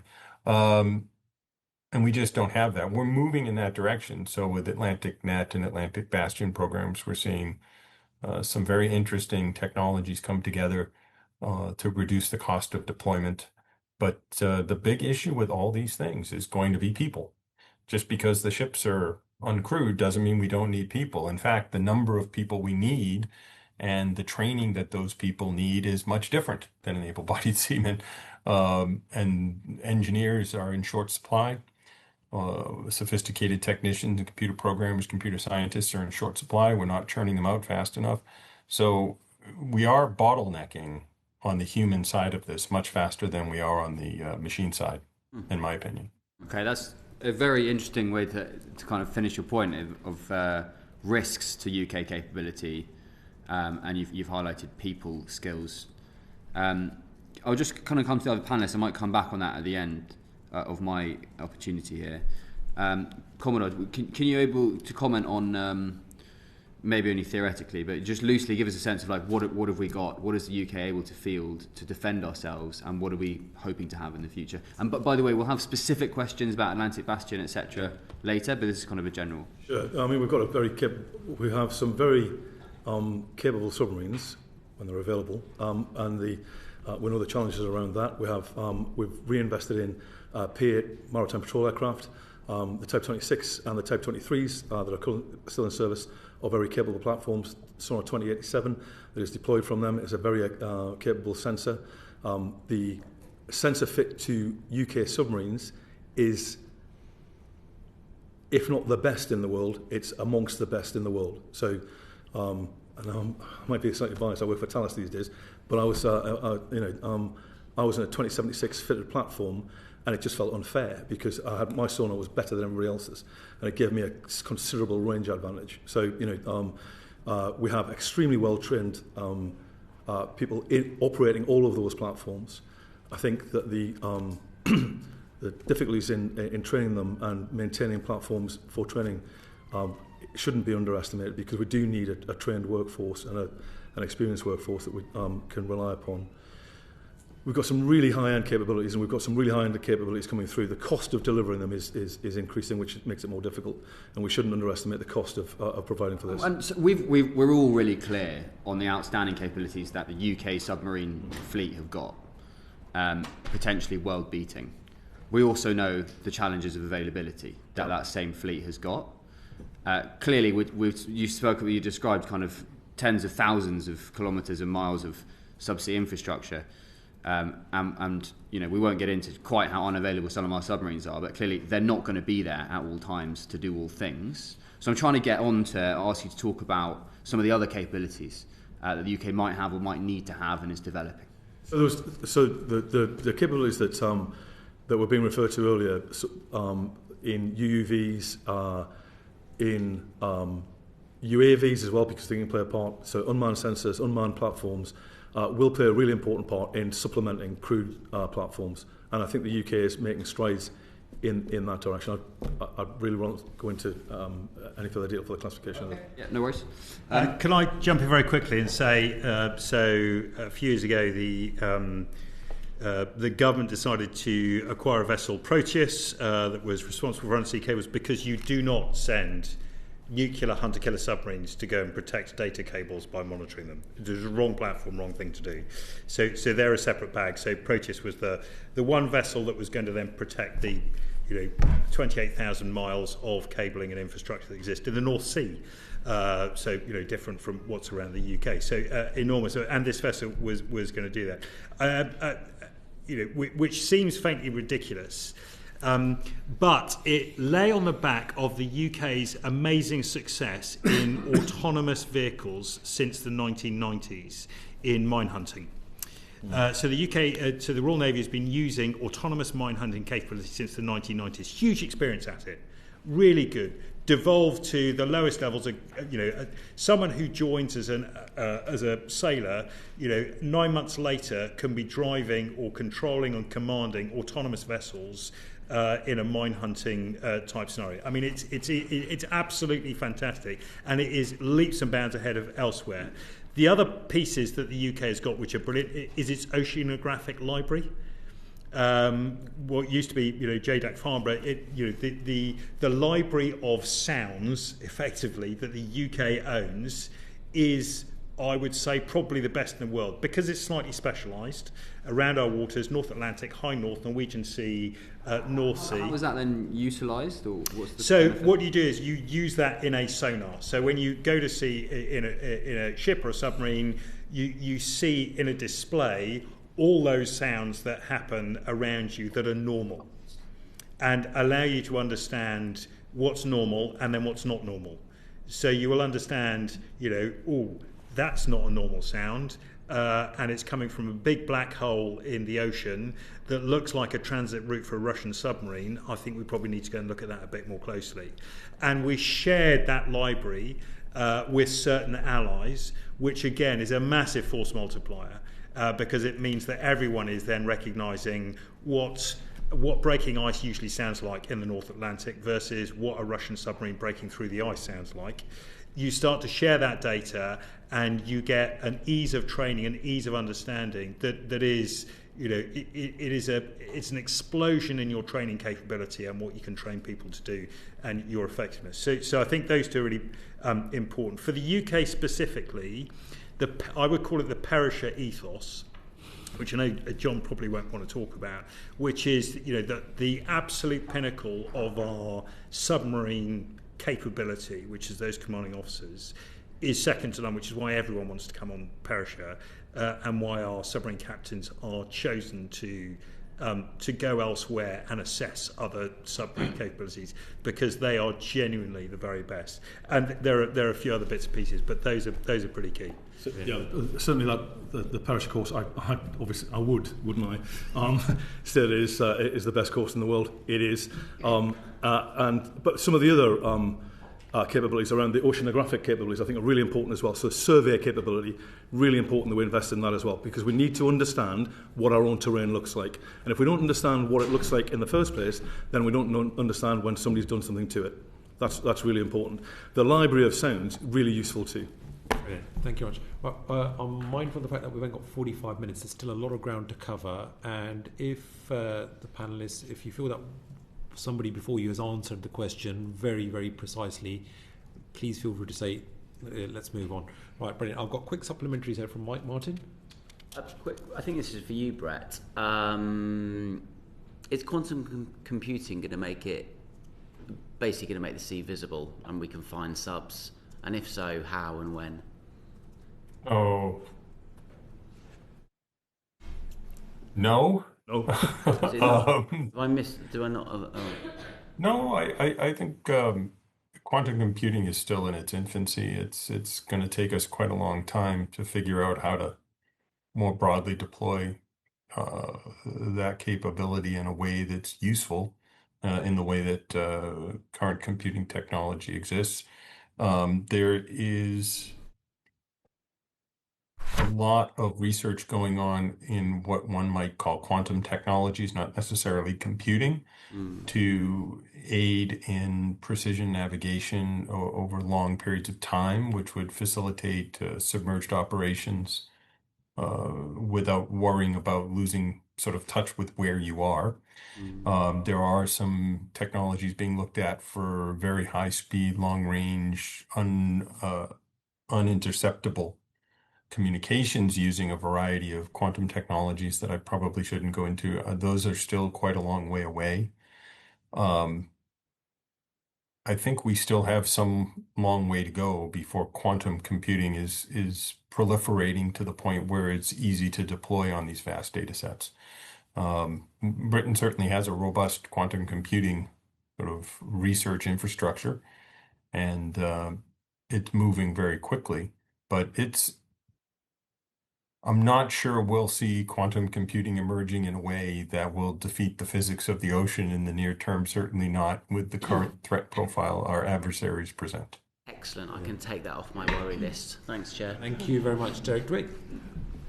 Derek Dwick. Sorry, just it's really connection with Mike's last question, rather than quantum computing, going back to AI. I'm just want to get clear in my head that, in your view, in terms of the possibility of AI being developed to such an extent that it's almost impossible for any submarine not to be detected. Can you see any point in time will come to that? The problem is that the ocean... is the survivability almost non-existent if it's so low. Right, so the oceans aren't digital. No. And so you would need to scatter sufficient digital sensors in the ocean that you talking thousands or hundreds or... Oh no, you're talking billions. Like billions. The problem with the water space is that, it is so loud when you go into water that your bubble of detection is tiny for a single microphone. So you need to sow billions of them. And they need to be at every level in the water column, not just at the bottom. And the water column moves, and they all need to be stationary, they all need to be grounded, they all need to be able to communicate instantaneously. This is something that I think the issue that we're struggling with, both for AI and for quantum, is that none of this feels like no one's going to put billions of hydrophones or digital sensors into every ocean in the world in the foreseeable future. And we don't know of a capability that could do it from space, externally. And they all need to be linked up. I couldn't, and detection ranges are going down owing to climate change. So a warming Atlantic will see detection ranges reduce rather than increase. Yeah. And that doesn't even touch on the issues around providing energy for all these things. Yeah, I mean, quite. yes, I mean, that's a huge problem. AI is a problem when just in general when it comes to providing energy to run the server farms to operate the software in a way that makes sense for us at the scale people are kind of contemplating, which I think is a bit fanciful. Yeah. I mean, the probably the best uses I'm seeing of advanced software capability lately is in the design of discrete elements that reduce the sound profile of submarines and other things underwater. So improving efficiencies in the way systems operate, improving their performance ultimately underwater, particularly in fields like computational fluid dynamics. That's making some strides lately. But these aren't orders of magnitude changes. These are, percentage points at best, but that does matter underwater because it's highly opaque as it is. So it's still quite discrete, the application that AI will bring. I mean, ultimately we'll need sophisticated data reduction models to understand the data we're getting from the sensors. But even with the limited number of sensors, it's still quite a number, but even with that limited number by comparison to the need, it's very hard to make sense of it. And really, I think AI, it doesn't have any intuition. It isn't creative, right? So you still have to have people that have a profound understanding of the battle space and the physics of the ocean to be able to look at these things that are being presented to them at an increasing pace and make sense of what's actually happening. I think what it might be useful for as well is helping the operator, so that if you've got AI and machine learning to help, say with a confidence level of whatever, this is a merchant vessel. And so don't bother looking at this until later. This, I don't know what it is. Maybe you should look at this and have your command system, your sensor system helping you. I think AI and ML have got a lot to do there. And the Americans talk about, don't try and find the needle in the haystack, just burn the haystack. So if you know what everything is, and then that thing you don't know what that is, that's when you look at that. So that could be a real useful tool for AI and machine learning as well. Yeah. Thank you very much. All right, on to Michelle Scroggum. Thank you, Chair. Just briefly, can you just go back, Professor, to what you said about our capabilities with underwater, specifically for mine hunting? That was really interesting. I'd be interested to know if you think that that's well enough financed at a level up, just because I've visited recently for a visit down with the Royal Navy in Portsmouth, and of the 2 ROV vehicles that they have for their capability for mine hunting, one of them is out of the equation for repairs and has been for some time. Is that something that we should be focused on to invest more in? Yeah, I mean, of all the things that the Navy has on the cards that are deliverable fast, the autonomous mine hunting capability is right up there. And they've got a program, right? It's all done. It's a matter of getting the contracts through, assuring the pipeline, and then they can pull the whole thing together. So, part of this links through to ambition, defence investment plan, defence command plans, all that stuff that we've been hoping to see for the past year or more. We're waiting for that to come out. The UK is at the forefront at the moment of autonomous mine hunting capability in the world, right? Easily. And if it fulfills the potential of the Royal Navy's programme, will remain there for the next decade, right? Absolutely. It is the most well-considered, researched programme of historical record that can deliver military capability, almost that we have in the British military. And it is fabulously exciting. Right, and it has full support. It's just not funded. Industry is ready to deliver. There are a number of contractors that can put this in place. Do we have enough of it? No. And the Royal Navy has taken a capability holiday effectively to say, we're not going to do mine hunting for the next while. Well, we save the money in order to buy this stuff. We need to accelerate that to buy out that capability holiday. Thank you. Moving on to autonomous vehicles, we've talked an awful lot about them. And talked about submarines and the need for more of them. You won't get any arguments from me on that. I certainly think we do need more of them. But when we're advancing so far into everybody adopting underwater unmanned vehicles, what are their main capabilities and where are their shortfalls? What are they not able to deliver? So for me, and I'll pass on to the other two because they'll talk far more eloquently, but the key thing we should be thinking about is autonomous vehicles on a tripwire. Right, for what anyone thinks, yes, sure, they can cue you into something happening there, But if an autonomous vehicle or a drone gets destroyed, does anyone care? No. Is there any kind of comeback as a result of it? No. So, when Russia sends armed drones into Poland, they're shot down. Are there consequences? No. When Russia sends armed drones into Denmark, are there consequences? No. When Russia sends drones in to shut down airports around Europe, are there consequences? No. Actually, none of this stuff is a catalyst for war. So invest in drones all you want, but they don't give an indicator of your political will. They are not a fighting function. If you had a one-person submarine and they were killed, that crosses a line. Whereas it's a machine, it doesn't.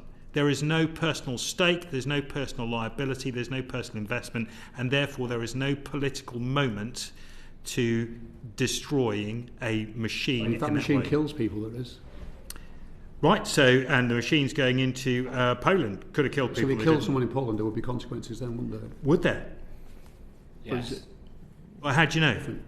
Well, what I'm trying to say in your arguments is that you're saying there's no consequence because there's not people, but that machine could kill people, so then there would be consequences. I mean, again, here we're talking about undersea infrastructure. So if you've got an uncrewed submarine that is defending a piece of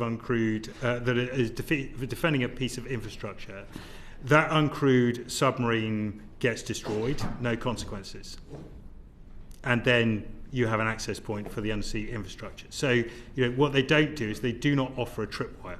I think they kill people. It's anyway. Yeah, this is the supplementary that can come in. I'm so sorry, Michelle. The point that Derek's making is obviously destroying an uncrewed whatever it is maybe less a problem, but you can use them offensively to kill people, and there will be consequences of that. Yes, sorry. Yeah, I get the distinction. I agree. Sorry, my interpretation was wrong. Yeah, thank you. Right, if we can go back to what the actual question was, what are their limitations and what are they best suited for? I'd say Brett is probably best placed to answer this. Well, that's a big question. I would ask, well, what are you trying to do? There is no silver bullet sort of autonomous vehicle, undersea vehicle that will do everything. The United States has got form for trying to build all singing, all dancing undersea vehicles that end up costing billions and not providing capability. Yeah. That's a problem. I've always advocated, particularly in the UK, I sat on several panels looking at this, and I've always advocated for a lower cost, multiple tiered solution that was a little bit more sober about the threats and about the risk to the asset. I mean, they cost money. We say there's no consequence to losing them, but I can tell you the soldier or the sailor that loses one definitely will feel a consequence, whether you like to believe it or not. And so there is that. But we don't seem to think about these things the way we think about bullets from a gun, and we need to get that way, right? It's the bullet, not the gun. We still build very expensive systems. The systems that we use for mine hunting, which are probably the best example of a really well-deployed capability, are not sovereign assets, right? Other than the robotic systems that were mentioned that were built by Subsea, one of the best subsea robotics companies in the world in Farum. We have very few of those, sort of the last mile, the last 100 feet, mine neutralization deployment capability is great, but the survey capability, the go find the mine capability, those are not sovereign. We buy those in from the US, from Germany, from other countries. And that's fine. We're very sophisticated at deploying it in the UK. I say we because I consider the UK home, even though I'm not there right now. I lived there for the last 15 years, so it's home for me anyway. The larger things, like further offshore, well, how do we get it there? How do we talk to it? These are very tricky problems, and it always comes back to power and comms. How do we get enough energy in the system that it can be persistent? How do we protect it against the corrosion that and other batterings the ocean inflicts upon it? It's the most hostile area in the world. It's actually easier to build something to be deployed in space than it is to put it under the ocean. I mean, submarines are essentially underwater spaceships. I mean, they are the most sophisticated underwater spaceships you can imagine, far beyond what the space program does in terms of their ability to deploy people into a hostile place. But the power problem is solved by a nuclear reactor. We don't have that capability on relatively small systems, and we're not likely to have uncontrolled nuclear material powering systems that don't have people on it swimming around the ocean anytime soon. That would be a terrible idea. So power is a big problem. And then how much energy do you need to stay resident for some period of time where a threat might emerge? And then how much energy do you have to counter the threat? How will you report that threat? These are all the basic limits of physics imposed by the sea. We're certainly solving some of these problems, but the vastness of the ocean means we need to drive cost out of it and have a tiered solution of sensor systems and vehicles that that allow us to sort of have rings of control, sort of data and complexity increasing as things approach, as opposed to building a very small number of exquisite systems. I mean, the U.S., I think, is just about to cancel its Orca program. Boeing, the chief contractor, quit the program because they're losing so much money on a fixed price contract. And these are supposed to be 6,000 meter capable ocean crossing XL UUVs. They're, I don't think they'll ever represent a real capability, unfortunately. So moving into that question then, which countries are, if you're comparing to the UK, which countries are excelling or doing better than we are when it comes to the research and the deployment of these? The US is doing, I'd say the US and Japan are doing very, very good. But from a military context, the US invests more than anybody else. China's doing a lot. It's a little bit opaque, but they're accelerating their capability in uncrewed systems.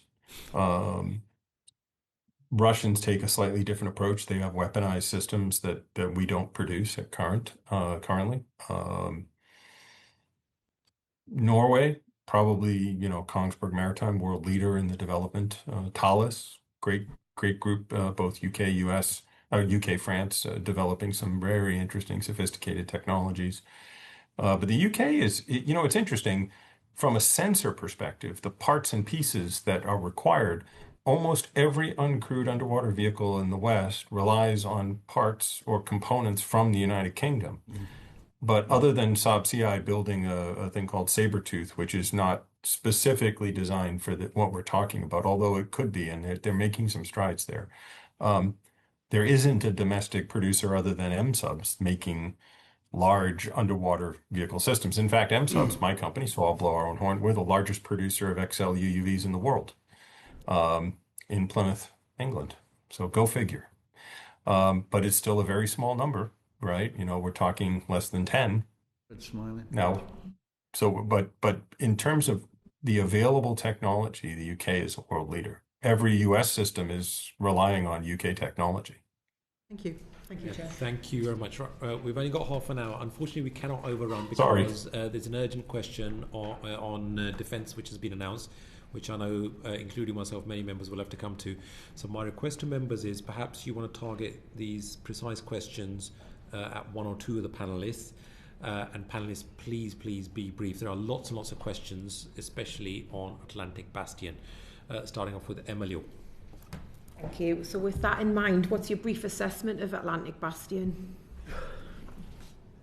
I'm happy for anyone to take it, whoever feels more qualified. I think, Atlantic Bastion is a lovely concept. Unfortunately, it's based on promises and vaporware at the moment. So there isn't much to back it up, right?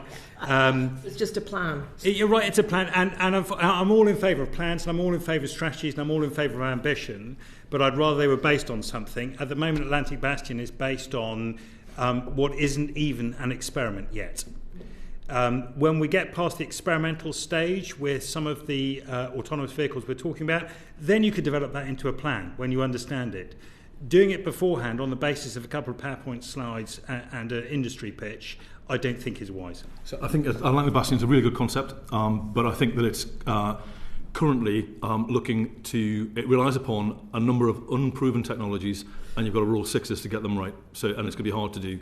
Sorry, yeah. No, that was nice and so, quick. And then but the other thing with the Atlantic Bastion concept, you've got to be careful about being outflanked. So if you're going to do Atlantic Bastion, then you need to also be looking at being able to protect the flank that is the Arctic. Yep, so that's really important. And when do you think it might move from a plan to something that actually exists and works? Are you optimistic, anyone? I think we need to do a lot more applied research. We need to be at sea all the time with these things. I think we are ignoring the capability we do possess in favor of things we might develop, but we're not backing it up with the requisite applied research. And when you deal with the ocean, you need to be in the ocean operating all the time. So I think we've got a long way to go, maybe 5-6 years. I'm certainly not opposed to, I'm not trying to talk down the technology they're trying to develop. You're just being realistic. But being realistic, submarines will do a job for you, right? Whether they be nuclear submarines or conventionally powered submarines, which unfortunately the UK doesn't have anymore, but nuclear submarines or conventionally powered submarines will do a job and deliver effect. Fact. Okay, that's helpful. I'll move on then, Chair. Thank you all you for very that. much.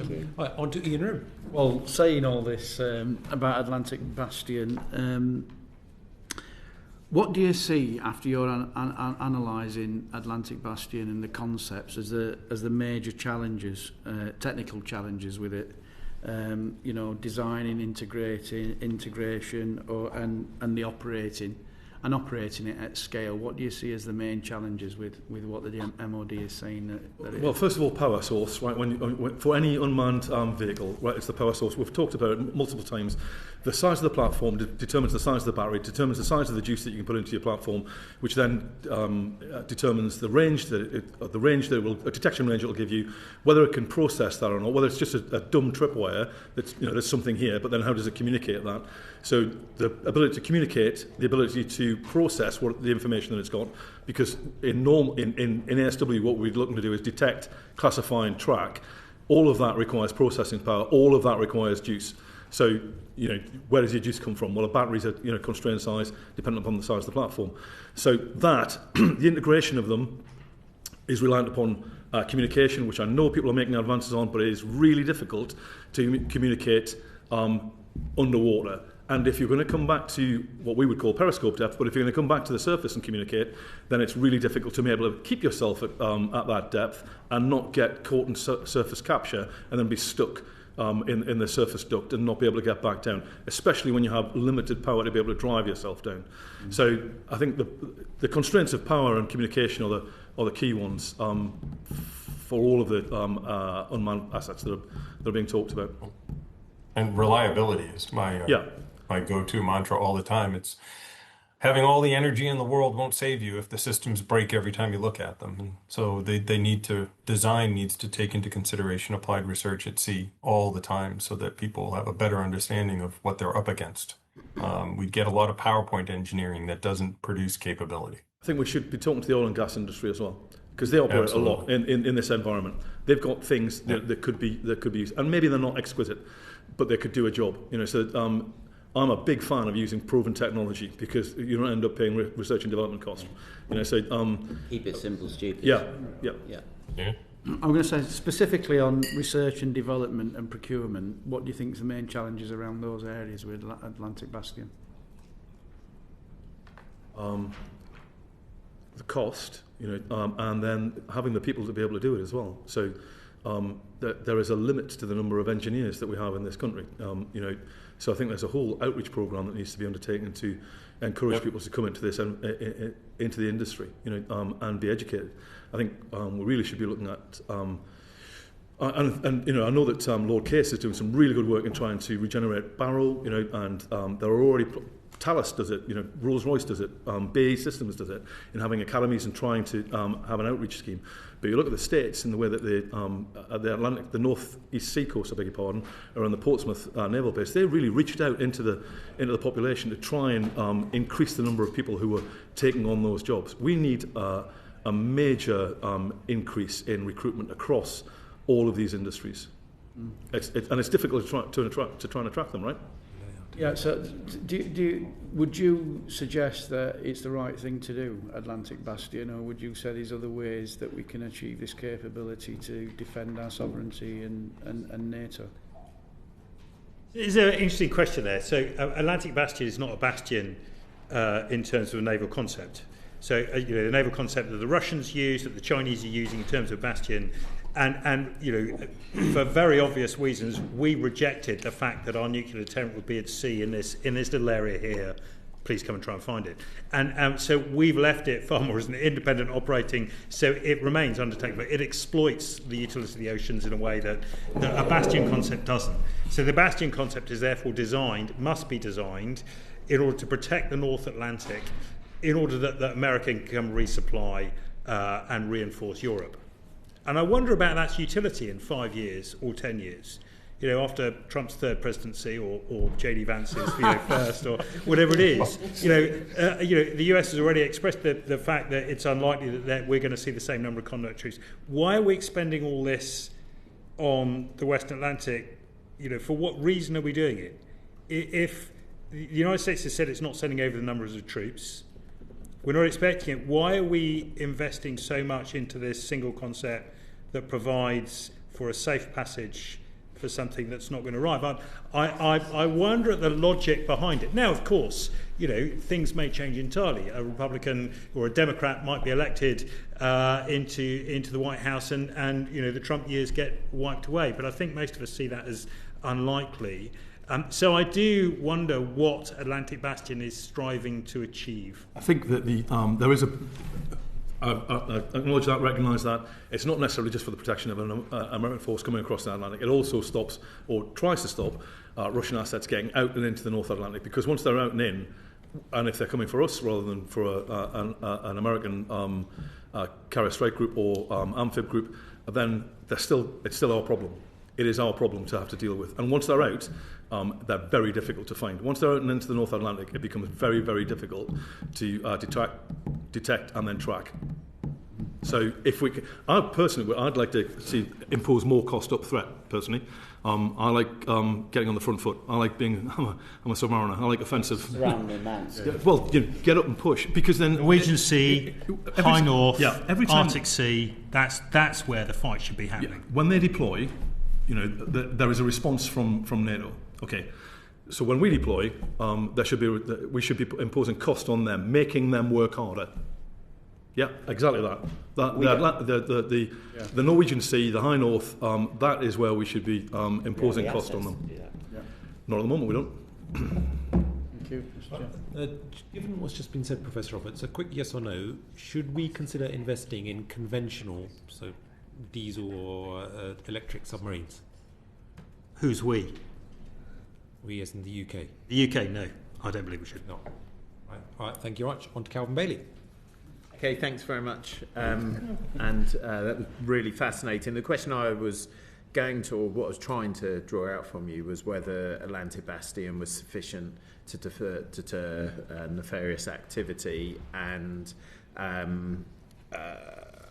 about the imposition of costs. But I'm also curious, Commodore John, about. So I served with the US military. I know you served in a similar capacity. What I don't want to do is encroach on any of your the privileges that have both been extended to us. But you will have a unique view on, does NATO have sufficient icebreaking capacity, and are there other capabilities that you are aware of or that can point to where we are exposed and should concentrate our energies?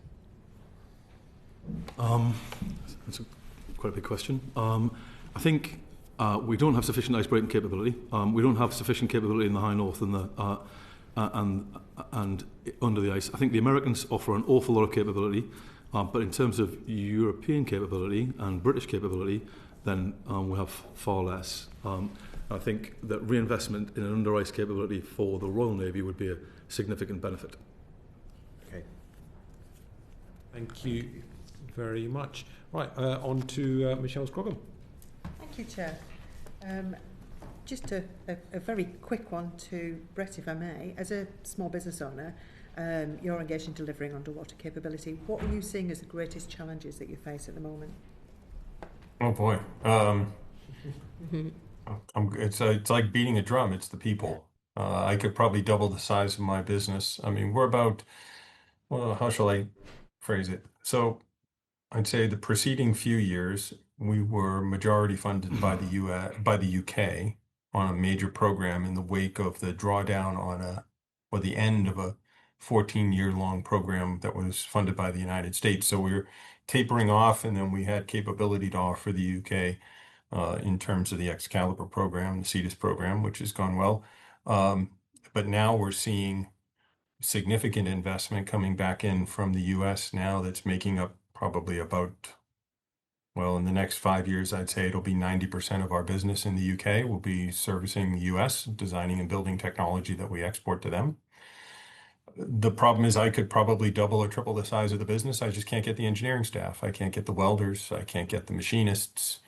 And that is a big problem. And there's a big gap. I don't know if the others will see this. There's those of us sort of late 50s and above, people retiring out. And then the largest proportion of my staff other than that is people below 30 and below. And there's a big gap in the middle that everybody has been contending with for a long time. And the problem is that we're not producing enough engineers, physicists, mathematicians, computer scientists to help us grow and to expand capability, both sovereign and for an export market, which would be good. And the time that we're getting with the younger people is getting compressed as the older generation that was committed to the problem is retiring at a very quick rate now. And so we are facing a considerable shortage in talent, human capital. It's probably my single biggest problem. And then after that, it's access to materials and energy, which are related. So most of the steels I buy, I have to buy from Germany. Is the only source for the specialty steel that we need to build the things we build. Titanium, that sort of thing. All that specialty metal is external to the United Kingdom. That's problematic. It's indicative of the cost imposed on UK businesses when they try to make something that I would buy from them. They have the same problem. So that's an issue. And the cost of energy, what we do is extremely energy dense. So we have, we're nothing compared to a shipyard, a major shipyard. I mean, the amount of energy required to build a vessel, even a small one, is substantial. That cost is problematic. Now, on the upside, and this is kind of a weird thing that most people don't know, the cost of doing business in the UK is actually lower than doing business in the United States. Now, that's for a variety of odd reasons, not the least of which is the staff costs about half what that same person in real pounds would make in the United States. So we're seen as very good value for the United States. Our engineering costs a lot less and it's a very high quality. That's fantastic to a point. The problem is it attracts that talent outside the country. So that exacerbates the problem. We see people leaving, going to other nations to earn more money, not necessarily in defense, but in the hard sciences. So that staffing is the number one issue. Sorry for rambling on. No, that wasn't rambling at all. Can we ask about your staff when you're doing things in defence, about security clearances? Okay, that tells me almost everything I needed to know. Would you like to elaborate? I mean, getting people cleared is not necessarily the problem, but getting facilities clearances is problematic. Again, it's a staffing problem, within the MOD. So getting things moved forward is very challenging. We had a bizarre anecdote where where what was then called List X, it's something else now. And then somebody decided that our security aspect letter wasn't really relevant, didn't tell us, and decided to suspend our List X or our designation. And then when we tried to sort that out and get back onto the new system, the person who suspended it and had been managing it said, well, I can't really help you. I only deal with List X companies. Okay. So, there are some problems. Those are barriers to entry for small businesses. We've been around a long time now, not compared to some of our competitors, but, well over 20 years. And so we're a known quantity. We have classified work coming in from the United States and some from the UK.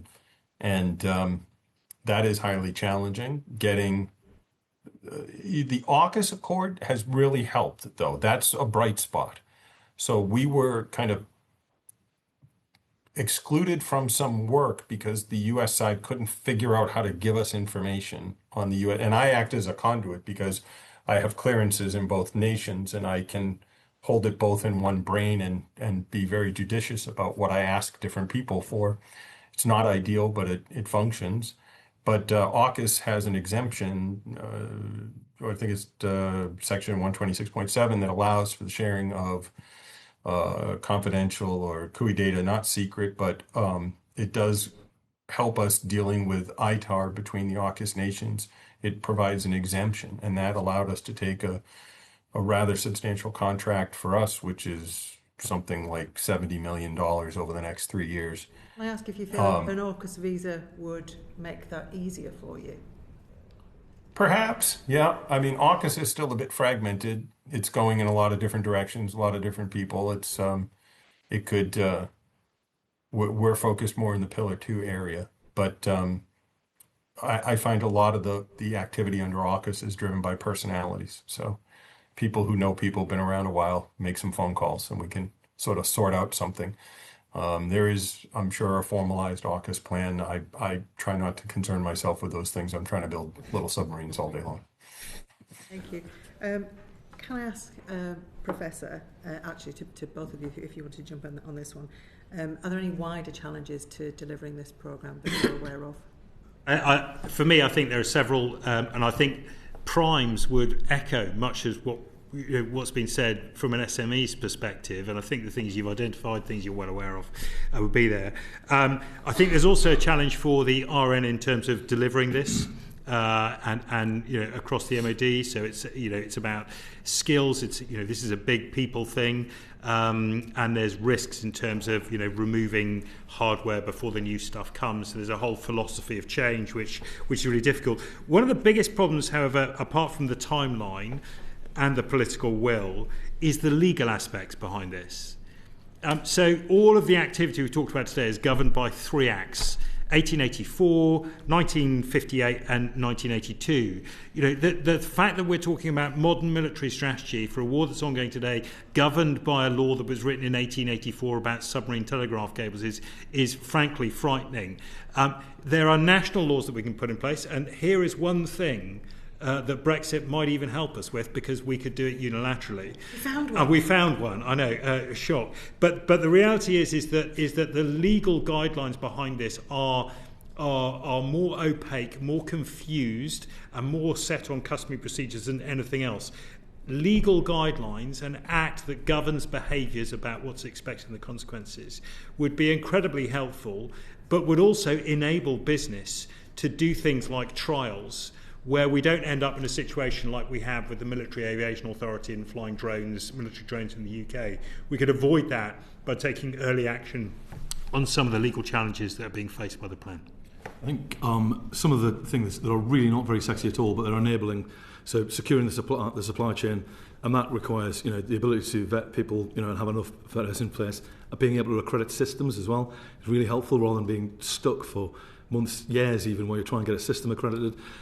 The investment in the ability to communicate securely between industry and the MOD as well would be really helpful. So things, they're not really big, sexy objects, that people get excited about, but it's the enablers that go around the programs and projects I think are really important, and the security of sovereign capability, which we disinvested in heavy industry and manufacturing in this country.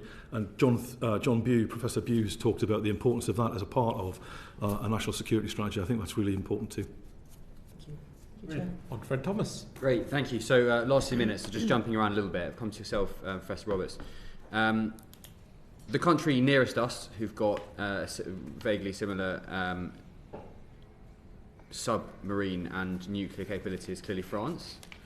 A good ally of ours. What is the scope for kind of further cooperation, particularly away from nuclear-powered submarines, but towards the kind of uncrewed underwater vehicle space? What is the scope for cooperation there? What is the French outlook? Where are France on this? They have, I'm sure, a similar amount of undersea infrastructure. Can you give us a flavour of that? So they have nowhere near the amount of undersea infrastructure that we have. So interestingly, continental Europe has a different set of a different set of critical infrastructures than we do because we're an island. Lots of ours come through. So most European data, for example, comes through the UK directly, whether it's bypassed here or wherever. The electricity, the really vulnerable electricity substations and the gas substations that sit in the North Sea are unique to the UK or UK, Denmark and Norway. Okay. So it's not reflected. So France doesn't have the same outlook. They're interested in experimentation, they're interested in autonomy, but they are not.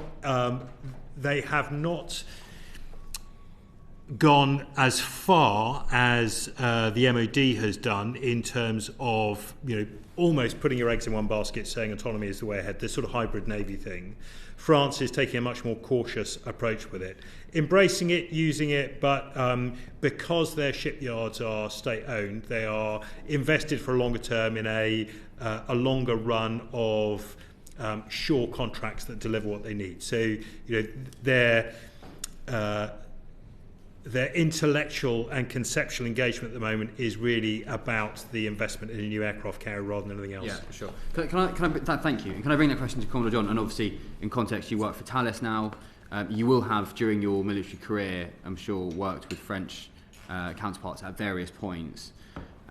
Just give us a sense of kind of that potential for further collaboration. I think there is certainly. It's always difficult when it comes to national assets, but there is certainly an opportunity for greater collaboration, especially in the sonar area. Thales is one of the world leaders in that area, and I think overcoming some of the barriers that are between the nations would be really, really helpful. But there is already a lot of work being done to do that. So I already touched on some of the capabilities that are there. 2076 is and 2176, the successor, is going to be just as good. 2087, which is really a French sonar, or it's a French-developed sonar in the first place, is a very capable platform as well. Without going into too many beyond the classification of the meeting, it's difficult to talk really. There are a lot of opportunities, but there are a lot of opportunities across Europe as well. Yeah, I would say. Sure. Okay, thank you. Yeah, well, that has been a very, very fascinating session, and I hope that the wider British public has gained a great deal from that, as well as further beyond. But thank you very much, Professor Roberts, Commodore Aitken, as well as virtually Mr. Phaneuf. Thank you for your contributions. Order.